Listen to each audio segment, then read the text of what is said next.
नुपुर शर्मा के बयान के बाद मुस्लिम देशों में भारत के खिलाफ प्रदर्शन हुए। कई मुस्लिम देशों ने भारत को नसीहत तक दे दी।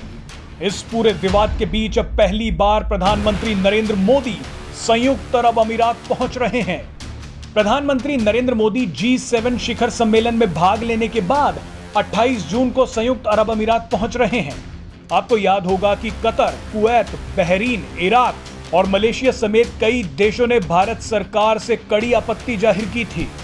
कतर ने तो भारत सरकार से माफी तक की मांग कर डाली थी। लेकिन इस दौरान भी संयुक्त अरब अमीरात और सऊदी अरब ने ज्यादा तीखी प्रतिक्रिया नहीं दी, क्योंकि सऊदी अरब और संयुक्त अरब अमीरात जैसे देशों के रिश्ते भारत के साथ तेजी से मजबूत हो रहे हैं। आज संयुक्त अरब अमीरात एकमात्र ऐसा इस्लामिक देश है जिसने भारत के साथ फ्री ट्रेड एग्रीमेंट किया है। दशकों पुराने विवादों को छोड़ते हुए संयुक्त अरब अमीरात भारत में लगातार निवेश बढ़ा रहा है। डिफेंस पार्टनरशिप और प्रोडक्शन के अलावा हिंद महासागर क्षेत्र में भी भारत और संयुक्त अरब अमीरात के बीच सहयोग बढ़ रहा है। संयुक्त अरब अमीरात भारत का प्रमुख साझीदार है। ऐसे में प्रधानमंत्री नरेंद्र मोदी के दौरे के बाद साफ है कि दोनों के बीच रिश्ते और मजबूत होंगे।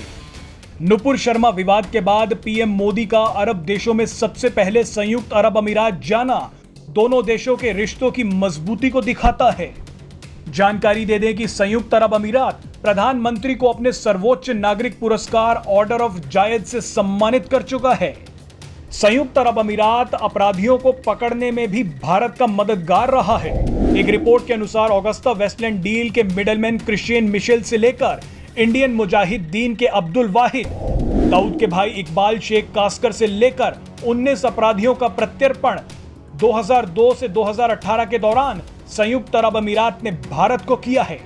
इसके अलावा कश्मीर से धारा 370 हटाने की बात हो या CAA का मुद्दा, संयुक्त अरब अमीरात ने भारत के पक्ष का प्रत्यक्ष और अप्रत्यक्ष रूप से समर्थन भी किया है।